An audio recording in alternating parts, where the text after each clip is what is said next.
The Garden of Avaris. In a forgotten corner of the cosmos, there was a garden called Avaris, where beauty once bloomed eternal. Its rivers were of silver, its trees bore fruits of wisdom, and its air carried the laughter of the stars.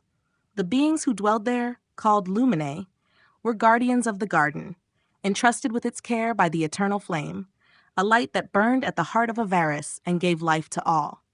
The Luminae were blessed with gifts, the power to dream, to create, and to shape their world. They wove tapestries of wonder, building towers that kissed the heavens and crafting melodies that could move mountains.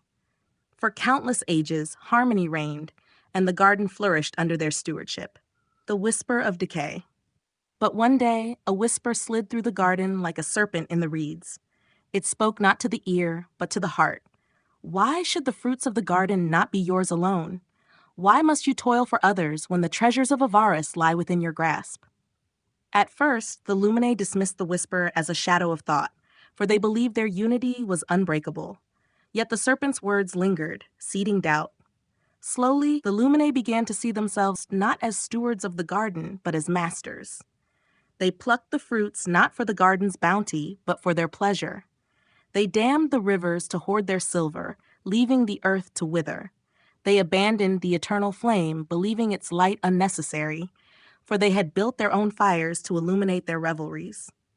The laughter of the stars fell silent, and the once lush garden became a wasteland of ash and dust.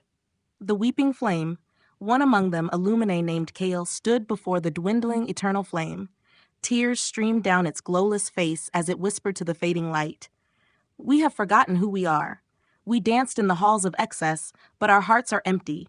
How do we turn back? How do we rekindle what we have lost?" The flame, flickering weakly, answered, "The path to renewal is not in what you possess, but in what you give. Return to the soil, heal the rivers, restore what you have taken. Yet know this, if the garden dies, so too shall you, for you are not its masters, you are its children." The choice. Kale carried the flame's warning to the others, but they mocked the words, calling them relics of a time long past. They had built new gardens of stone and iron, where shadows danced on screens, and they called it progress.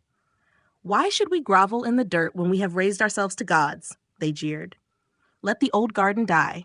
It is no longer needed." Kale stood alone, watching as the last blossoms of Avaris crumbled into the dust. Yet the flame's words burned in Kale's soul. With bare hands, it began to till the earth, planting the last seed it could find. Alone, Kale watered it with the tears of regret. The final dawn. As the garden's lifeblood ebbed, the stars began to weep. One by one, they fell from the sky, and darkness crept over the horizon. The Luminae, trapped in their towers of iron, saw the approaching void but could not escape. Their fires dimmed, their gardens of stone crumbled, and the serpent's whisper turned to silence.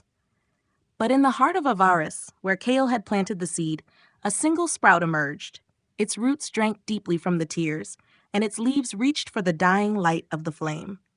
And as its first flower bloomed, the flame flared once more, casting a single ray of hope into the void.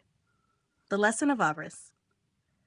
The story of the Luminae became a tale whispered across the winds of eternity, a warning and a promise. For every garden, no matter how bountiful, can wither when its children forget their place within it, and every civilization, no matter how mighty, will fall if it turns its back on the harmony from which it rose. Yet, the sprout in Avaris reminds us, redemption begins with one hand in the soil, one heart willing to change, and one light willing to shine in the darkness. Dear reader, the Garden of Avaris is no myth and its story no fiction. Look around you. Its rivers flow through your veins, its trees breathe with your lungs, and its flame burns in your soul. The serpent whispers still, but the choice remains yours. Will you let the garden wither, or will you be the hand that plants the seed?